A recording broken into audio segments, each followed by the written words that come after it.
Hello সবাইকে। তো আমি তোমাদেরকে একটা কথা বলতে চাই। কথাটা হলো যে এখানে যে আইডিটা দেখতে পাচ্ছ মৌসুম মাইতি বলে, উনি আমাকে যে কমেন্টটা করেছে, কমেন্টটার বিষয়বস্তু কি আমি অ্যাকচুয়ালি সেটা বুঝতে পারিনি। তার থেকেও বড় কথা, মানে ওনাকে আমি চিনি না।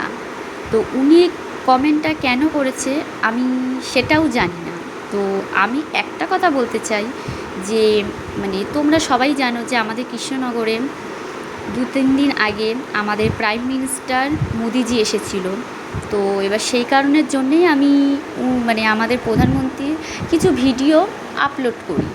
তো এবার ভিডিও আপলোড করার পর আমি বেশ কিছু জনকে দেখেছি যে আমাকে উল্টোপাল্টা কমেন্ট করা, মানে যে তুমি টিএমসিকে পছন্দ করো না বিজেপিকে পছন্দ করো, আমাকে এরকম অনেকে ইনবক্স করেছে। তো আমি সেগুলোর কোনো রেসপন্সও দিইনি আর এমন কিছু বলিনি। তো ইনি যে কমেন্টটা করেছে, তো আমি তাকে একটা কথাই বলতে চাই যে ভাই, তোর আমি কি পাকা ধানে মই দিয়েছি যে তুই এরকম কমেন্ট করতে এসেছিস?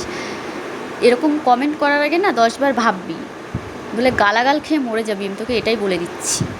আর আরেকটা কথা আমি তোকে বলতে চাচ্ছি যে আমার যতদূর মনে হয় আমি মানে আমাদের প্রধানমন্ত্রীর ভিডিও পোস্ট করাতেই হয়তো উনি আমাকে এই কথাটা লিখেছে কি না, কারণ মানে যে কথাটা লিখেছে তো আমি সেটা বুঝলাম না।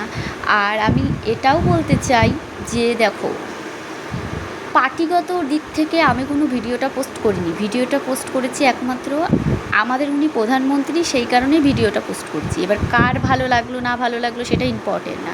আমাদের প্রধানমন্ত্রী অবভিয়াসলি সবার এটা ভালো লাগার কথা যে প্রধানমন্ত্রী এসেছে তার শহরে, অবশ্যই সে মানে সেই ধরনের কথা অনুযায়ী ভিডিওটা পোস্ট করেছে। আমি তো ওখানে কোনো বিজেপি বলে মেনশন করিনি, আমি শুধু জাস্ট ভিডিওটা পোস্ট করেছি।